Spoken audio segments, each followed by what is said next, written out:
दोस्तों नमस्कार, मैं अनुज आप सभी का स्वागत करता हूँ शिवालिक ऑनलाइन क्लासेस में। दोस्तों काफ़ी दिनों बाद आज फिर आप लोगों से इस वीडियो के माध्यम से मुझे जुड़ने का मौका मिल रहा है। खैर छोड़िए। दोस्तों आप सभी को जैसे कि मालूम है कि हमीरपुर बोर्ड ने जो टेट की परीक्षाएं जिन्हें पहले स्थगित कर दिया गया था, अभी दोबारा से रीशेड्यूल उन्हें कर दिया गया है। आने वाले 10 दिनों के भीतर भीतर ये परीक्षाएं करवा दी जाएंगी। तो इसी सिलसिले में ये वीडियो मैं आप लोगों के लिए बनाने जा रहा हूँ। इससे पहले मैं दोस्तों कुछ वीडियोस बना चुका हूँ जो कि एचपी जेबीटी टेट की परीक्षाएं करवाई गई हैं हिमाचल प्रदेश सरकार द्वारा। उनको मैं काफ़ी डिटेल में आपके साथ डिस्कस कर चुका हूँ। तो ये वीडियो भी जेबीटी टेट का ही है, जो 2017 में शायद ये एग्ज़ाम करवाया गया था हमीरपुर बोर्ड के द्वारा।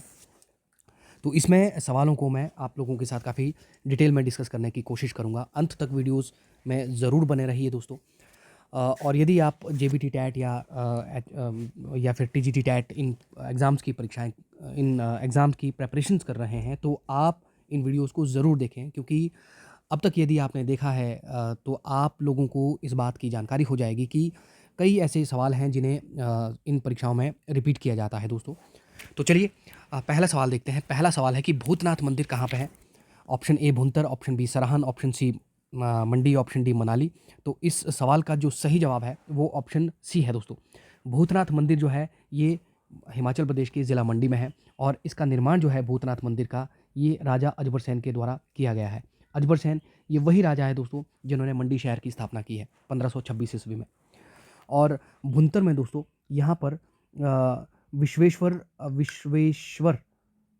विश्वेश्वर महादेव का मंदिर जो है ये हिमाचल प्रदेश के ज़िला कुल्लू में भुंतर या फिर बजौरा में है। वैसे ये मंदिर तो बजौरा या भुंतर कुछ भी लिखा जा सकता है। विश्वेश्वर महादेव का मंदिर, और ये जो दोनों मंदिर है दोस्तों ये शिखर शैली पर बने हैं। शिखर या फिर नागर शैली, इस तरह के सवाल भी एग्ज़ाम में पूछे जा सकते हैं कि मंडी में जो भूतनाथ का मंदिर है ये कौन सी शैली पर बना है। तो ये शिखर या फिर नागर, इनमें से कुछ भी लिखा जा सकता है, इन शैलियों पर बने हैं। सराहन में दोस्तों, शिमला के सराहन में भीमा काली का मंदिर है, भीमा काली।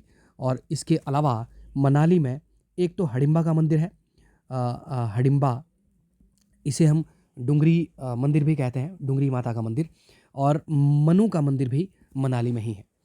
मनु का एकमात्र मंदिर जो है दोस्तों ये मनाली में ही है। मनाली का नाम मनु का आलय यानी कि मनाली जो है वो मनु के नाम से ही है। इसके अलावा दोस्तों ये जो हडिम्बा टेम्पल है ये पैगोडा शैली पर बना है, पैगोडा। और हिमाचल प्रदेश में मंडी ज़िला में एक और मंदिर है, पराशर ऋषि का मंदिर। पराशर ऋषि का जो टेम्पल है दोस्तों, ये पराशर ऋषि का जो मंदिर है ये भी पैगोडा शैली पर बना है। कई परीक्षाओं में ये सवाल पूछे गए हैं, कई परीक्षाओं में, तो इन बातों का ध्यान रखें। अगला सवाल देखें, कंचनजंगा चोटी कहाँ पर है? Option A Arunachal Pradesh, option B Sikkim, option C Himachal, option D Uttarakhand. और इस सवाल का जो सही जवाब है वो ऑप्शन बी है दोस्तों। सिक्किम में, भारत का एक राज्य है सिक्किम। सिक्किम में जो है दोस्तों ये कंचनजंगा चोटी है। दोस्तों कंचनजंगा चोटी जो है ये विश्व की तीसरे नंबर की सबसे ऊंची चोटी है। लेकिन यदि आपसे सवाल पूछा जाए कि हिमालय पर्वत श्रृंखला की भारत में सबसे ऊंची चोटी कौन सी है, तो हमारा जवाब कंचनजंगा चोटी ही होगा। ध्यान रखिए दोस्तों, हिमालय पर्वत श्रृंखला की सबसे ऊंची चोटी जो है वो माउंट एवरेस्ट है। दुनिया की सबसे ऊंची चोटी है माउंट एवरेस्ट, 8,850 मीटर इसकी ऊंचाई है और नेपाल में है। और विश्व की दूसरी सबसे ऊंची चोटी जो है वो K2 है दोस्तों। K2 यानी कि इसे हम गॉडविन ऑस्टिन भी कहते हैं। ये जो है K2 जम्मू कश्मीर के POK में है K2, लेकिन ये हिमालय पर्वत श्रृंखला की चोटी नहीं है। और विश्व की तीसरी सबसे ऊंची चोटी जो है दोस्तों वो कंचनजंगा चोटी है। लेकिन यदि आपसे सवाल पूछा जाए, मैं कह रहा हूँ कि हिमालय पर्वत श्रृंखला की भारत में सबसे ऊंची चोटी कौन सी है, तो हमारा जो जवाब होगा वो कंचनजंगा चोटी ही होगा। इसकी जो हाइट है दोस्तों वो 8,586 मीटर है इसकी ऊंचाई। और यदि आपसे सवाल पूछा जाए कि हिमाचल प्रदेश की सबसे ऊंची चोटी, तो हिमाचल प्रदेश की सबसे ऊंची चोटी जो है वो शिला है, और ये हिमाचल प्रदेश के किन्नौर ज़िला में है। अगला सवाल देखें, नेक्स्ट क्वेश्चन है, भारत की सबसे लंबी सुरंग कौन सी है? Option A Chenani Nashri, option B Jawahar सुरंग, option C victory tunnel, option D Leh, और इस सवाल का जो सही जवाब है वो ऑप्शन ए है दोस्तों। भारत की सबसे लंबी रोड टनल है, ये रोड सुरंग है, वो चिनानी नाशनी है। इस टनल का नाम बदल करके रखा गया है डॉक्टर श्यामा प्रसाद प्रसाद मुखर्जी टनल। तो ये भी आपसे सवाल पूछा जा सकता है दोस्तों कि डॉक्टर श्यामा प्रसाद मुखर्जी टनल कहाँ पर है। तो ये चिनानी नाशनी का ही नाम है, जम्मू कश्मीर में ये टनल है। जवाहर सुरंग ये भी जम्मू कश्मीर में है। विक्ट्री टनल दोस्तों ये हिमाचल प्रदेश के ज़िला शिमला में है।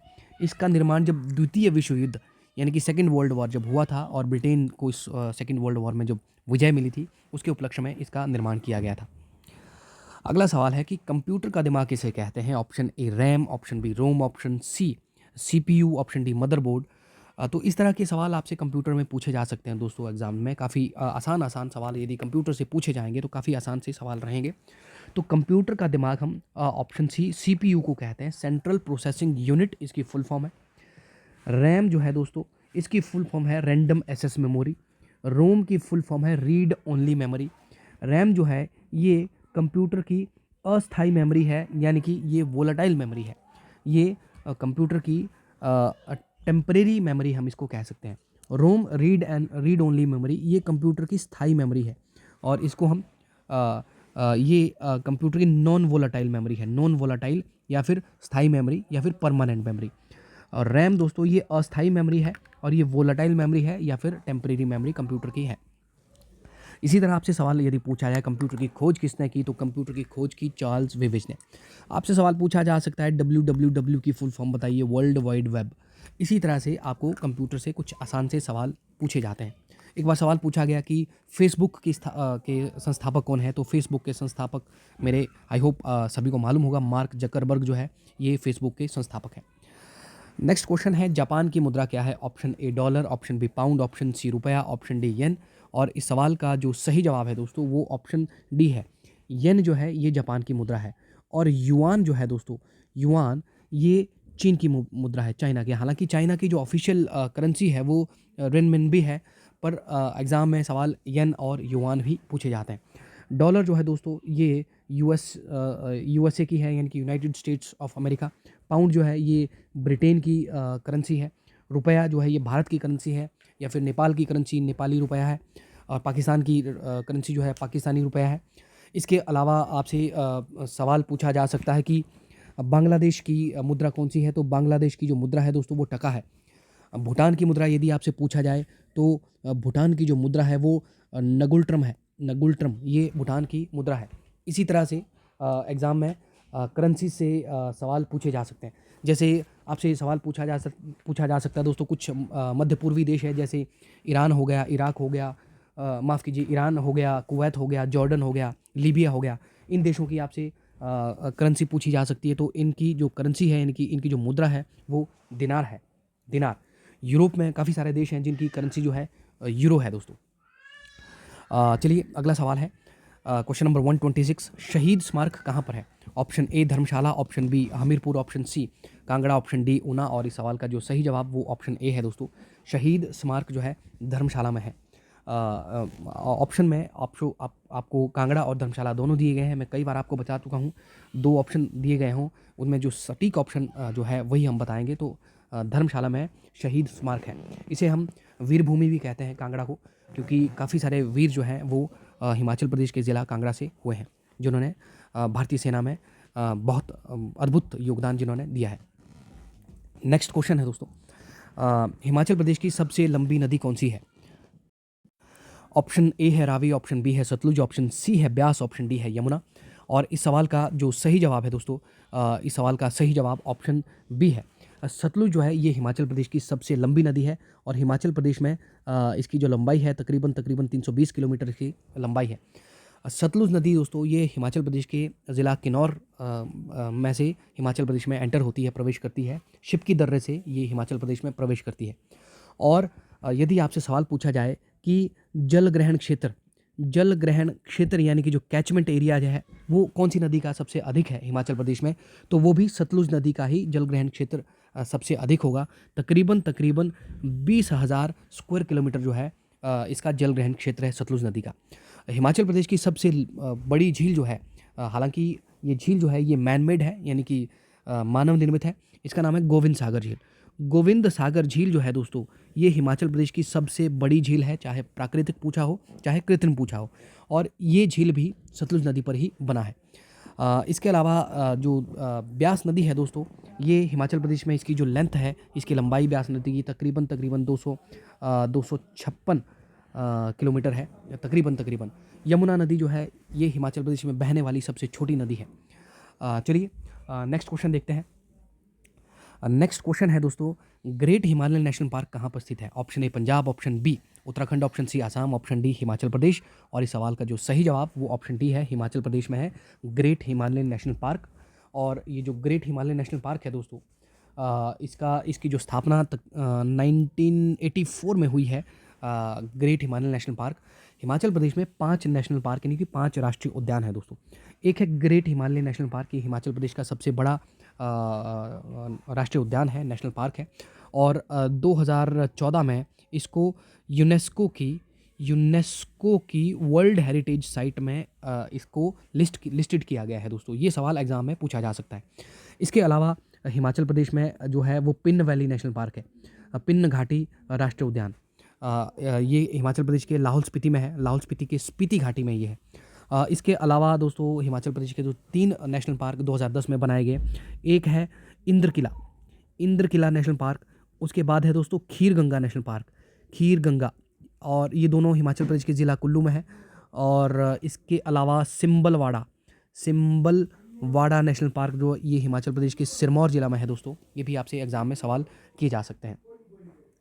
नेक्स्ट क्वेश्चन है, डिजिटल इंडिया कार्यक्रम कब शुरू हुआ? Option A 2013, option B 2014, option C 2015, option D 2016। और इस सवाल का जो सही जवाब है दोस्तों वो है ऑप्शन सी, 2015 में डिजिटल इंडिया कार्यक्रम की शुरुआत की गई। और इसी तरह से दोस्तों 2015 में एक और कार्यक्रम भारत सरकार के द्वारा चलाया गया, बेटी बचाओ बेटी पढ़ाओ। बेटी बचाओ बेटी पढ़ाओ 2015 में ये स्कीम हिमाचल प्रदेश के माफ़ कीजिए भारत के एक राज्य हरियाणा से शुरू की गई है। ये भी आपसे सवाल पूछा जा सकता है। इसी तरह से 2014 में दोस्तों स्वच्छ भारत अभियान, यानी कि भारत को खुले में शौच से मुक्त करना है, ओपन डिफेकेशन फ्री इंडिया को करना है। ये शुरुआत जो है ये 2014 में की गई है। इसके अलावा आपसे सवाल पूछा जा सकता है कि मेक इन इंडिया की शुरुआत ये भी 2014 में, मेक इन इंडिया इसकी शुरुआत भी भारत सरकार के द्वारा 2014 में की गई थी। और इसका जो लोगो था दोस्तों वो शेर था। ये भी आपसे सवाल पूछा जाता है। दोस्तों ये जो मेक इन इंडिया है यही अब बन गया है आत्मनिर्भर भारत। और इसी तरह से ये जो स्वच्छ भारत अभियान था, इससे पहले 1999 में भारत सरकार के द्वारा एक स्कीम चलाई गई थी, निर्मल भारत। ये भी शौच खुले में शौच से फ्री भारत को बनाना है, टॉयलेट्स का निर्माण इसमें किया जाता है, निर्मल भारत। तो इसी का जो नया नाम जो है वो स्वच्छ भारत अभियान हो गया था। चलिए नेक्स्ट क्वेश्चन देखते हैं। नेक्स्ट क्वेश्चन है दोस्तों क्वेश्चन नंबर 131। क्वेश्चन नंबर 131 है कि रामकृष्ण मिशन का संस्थापक कौन था? Option A Swami Dayanand, option B Swami Vivekananda, option C Raja Ram Mohan Roy, option D Ishwar Chandra Vidyasagar. और इस सवाल का जो सही जवाब है वो ऑप्शन बी है दोस्तों। रामकृष्ण मिशन की स्थापना स्वामी विवेकानंद ने 1897 में की है, 1897 में। इसी तरह वेलूर मठ की यदि आपको पूछा जाए, वेलूर मठ की स्थापना भी स्वामी विवेकानंद ने की है। स्वामी विवेकानंद का बचपन का जो नाम था दोस्तों वो नरेंद्र नाथ दत्त था, नरेंद्र नाथ दत्त इनका बचपन का नाम था। स्वामी विवेकानंद के गुरु यदि आपसे पूछा जाए तो रामकृष्ण परमहंस जो है दोस्तों ये स्वामी विवेकानंद के गुरु का नाम है। ये सवाल एग्जाम में कई बार पूछे जा चुके हैं। इसके अलावा स्वामी दयानंद सरस्वती ने 1875 में दोस्तों आर्य समाज की स्थापना की। आर्य समाज, ये रिपीटेड क्वेश्चन कई बार, ये सवाल यहाँ से ये सारे सवाल कई बार पूछे जा चुके हैं।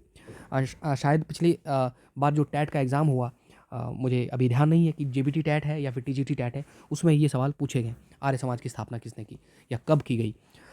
दोस्तों राजा राम मोहन राय ने ब्रह्म समाज की स्थापना की। ब्रह्म समाज की स्थापना राजा राम मोहन राय के द्वारा 1828 में की गई थी शायद। और उसी तरह से यदि आपसे सवाल पूछा जाए दोस्तों कि सती प्रथा का अंत किसने किया, सती प्रथा का अंत में बहुत अधिक योगदान जो है वो राजा राम मोहन राय का है। 1829 में सती प्रथा का अंत किया गया।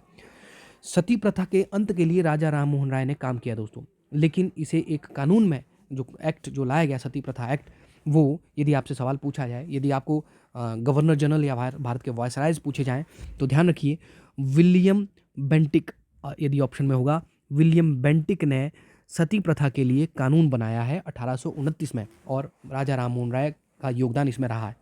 इसी तरह से ईश्वर चंद्र विद्यासागर दोस्तों, इन्होंने विधवा पुनर्विवाह के लिए अपना बहुत ज़्यादा योगदान दिया। 1856 में विधवा पुनर्विवाह एक्ट जो है बनाया गया। और विधवा पुनर्विवाह कानून जो है, इसमें से भी एग्जाम में सवाल पूछे जा सकते हैं। ईश्वर चंद्र विद्यासागर विधवा पुनर्विवाह के लिए इन्होंने बहुत अधिक योगदान दिया। नेक्स्ट क्वेश्चन है दोस्तों कि वायुमंडलीय दबाव को मापने का यंत्र है। Option A hydrometer, option B barometer, option C thermometer, option D nanometer. और इस सवाल का जो सही जवाब ऑप्शन बी है दोस्तों, बैरोमीटर जो है वायुमंडलीय दबाव को मापने का यंत्र है। उसी तरह हाइड्रोमीटर जो है दोस्तों, हाइड्रोमीटर जो है ये पानी का घनत्व मापता है। थर्मामीटर जो ये तापमान को मापता है, तापमान को। यदि आपसे सवाल पूछा जाए पायरोमीटर, पायरोमीटर, तो पायरोमीटर दोस्तों उच्चतम तापमान को, यानी कि उच्चतम तापमान यानी कि बहुत अधिक तापमान को जो मापने का जो यंत्र है वो है पायरोमीटर। उसी तरह से एग्ज़ाम में सवाल पूछा जाए, यदि लेक्टोमीटर पूछा जाए दोस्तों, तो लेक्टोमीटर जो है ये दूध की शुद्धता को मापता है। आपसे सवाल पूछा जा सकता है, ऑडोमीटर पूछा जा सकता है। ऑडोमीटर जो है दोस्तों ये गति को, गाड़ियों में जो स्पीड को मापने का जो यंत्र है वो ऑडोमीटर है। अनीमोमीटर कई बार एग्ज़ाम में सवाल पूछा जा सकता है, अनीमोमीटर। तो अनीमोमीटर जो है दोस्तों ये हवा की गति को मापता है। अल्टीमीटर जो है ऊंचाई को मापने का यंत्र है। एम मीटर कई बार पूछा जाता है, एम मीटर। तो एम मीटर जो है दोस्तों ये विद्युत धारा को मापता है। विद्युत धारा को जो मापने का यंत्र है वो एम मीटर है। इस तरह से एग्ज़ाम में सवाल कई बार ये पूछे जा चुके हैं। क्वेश्चन नंबर 133 है दोस्तों, शुष्क बर्फ क्या है, यानी कि ड्राई आइस क्या है। तो ये काफ़ी आसान सा सवाल है। ऑप्शन ए है ठोस ऑक्सीजन, ऑप्शन बी ठोस नाइट्रोजन, ऑप्शन सी ठोस कार्बन डाइऑक्साइड, ऑप्शन डी ठोस सल्फर। तो ठोस कार्बन डाइऑक्साइड को हम शुष्क बर्फ कहते हैं। और कार्बन डाइऑक्साइड दोस्तों इसका जो फॉर्मूला है वो CO2 है। ये जो है आग बुझाने वाली गैस भी कार्बन डाइऑक्साइड है। कोल्ड ड्रिंक्स में भी इसी का निर्माण किया गया है, इसी का इस्तेमाल किया जाता है। विज्ञान पे कुछ एक वीडियोस हमने पहले बना दिए हैं, यदि आप एग्ज़ाम देने जाएँ तो ज़रूर उन वीडियोस को देख कर जाएँ दोस्तों। काफ़ी इंपॉर्टेंट सवाल मैंने वहाँ पे डिस्कस किए हैं। नेक्स्ट क्वेश्चन है, बल्ब का जो फिलामेंट है वो किस तापमान, बल्ब का जो फिलामेंट है दोस्तों वो किस धातु का बना होता है। ऑप्शन ए लोहा, option B tungsten, option C चांदी, ऑप्शन डी तांबा। और इस सवाल का सही जवाब ऑप्शन बी है, टंगस्टन जो है ये बल्ब का जो फिलामेंट है टंगस्टन धातु का बना होता है। और बल्ब का फिलामेंट जो टंगस्टन धातु यानी कि जिस भी धातु का, माफ़ कीजिएगा, बल्ब का जो फिलामेंट है वो टंगस्टन का बना है। और टंगस्टन का जो मेल्टिंग पॉइंट है वो बहुत अधिक है। लेकिन यदि आपसे सवाल पूछा जाए कि बल्ब, माफ़ कीजिएगा, कि घरों में जो फ्यूज़ है, घरों में जो फ्यूज़ होते हैं वो किन धातुओं के होते हैं, तो वो जिस भी धातु के बने होंगे दोस्तों, लेकिन उनका जो मेल्टिंग पॉइंट है यानी कि उनका जो गलनांक है वो बहुत कम होना चाहिए। ध्यान रखिए, सवाल पूछा जाता है कि घरों में जो फ्यूज़ का इस्तेमाल किया जाता है वो जो धातुएं होती हैं उनका गलनांक कैसा होना चाहिए, उच्च होना चाहिए, उच्चतम होना चाहिए, बहुत निम्न होना चाहिए। तो उनका तापमान, उनका जो मेल्टिंग पॉइंट है वो बहुत ही कम होना चाहिए, न्यूनतम होना चाहिए। तो ये सवाल एग्जाम में कई बार पूछे जा चुके हैं। नेक्स्ट है दोस्तों क्वेश्चन नंबर 135, सेल्सियस और फ़ारेनहाइट किस तापमान पर बराबर होते हैं। Option A -35 degree Celsius, option B -30 degree Celsius, option C -40 degree Celsius, option D -35 degree Celsius. और इस सवाल का सही जवाब ऑप्शन सी है, -40 डिग्री सेल्सियस पर फ़ारेनहाइट और सेल्सियस जो है दोस्तों वो इतने टेम्परेचर पर बराबर होते हैं। तो दोस्तों आज के इस वीडियो में इतना ही। ये मैंने आपको जैसे पहले भी बताया कि इसका मैं पार्ट 1 ये डिस्कस किया है आपके साथ। JBT टैट 2017 में जो एग्ज़ाम हुआ इसका पार्ट 1 आपके साथ डिस्कस किया। काफ़ी लोगों के हमें कमेंट्स आए कि आप इसी तरह की वीडियोस बनाते रहें, तो इसी श्रृंखला में मैंने ये वीडियो बनाया है दोस्तों। मैं कोशिश करूँगा दूसरे पोर्शन जैसे हिंदी या इंग्लिश के भी वीडियोज़ डालने की। तो दोस्तों यदि आपको हमारा ये वीडियो पसंद आया हो तो आप इस वीडियो को लाइक करें, इसे शेयर करें, और इस चैनल को सब्सक्राइब करें दोस्तों। और दोस्तों जो लोग हमसे हमारे चैनल को सब्सक्राइब करके हमसे जुड़ चुके हैं उनका बहुत-बहुत धन्यवाद। आप यूँ ही इन वीडियोज़ को ज़रूर देखें यदि आप एग्ज़ाम्स की प्रिपरेशन कर रहे हैं दोस्तों। तो फिर अगले वीडियो में आपके साथ मुलाकात होगी। तब तक के लिए दोस्तों नमस्कार, जय हिंद, जय भारत।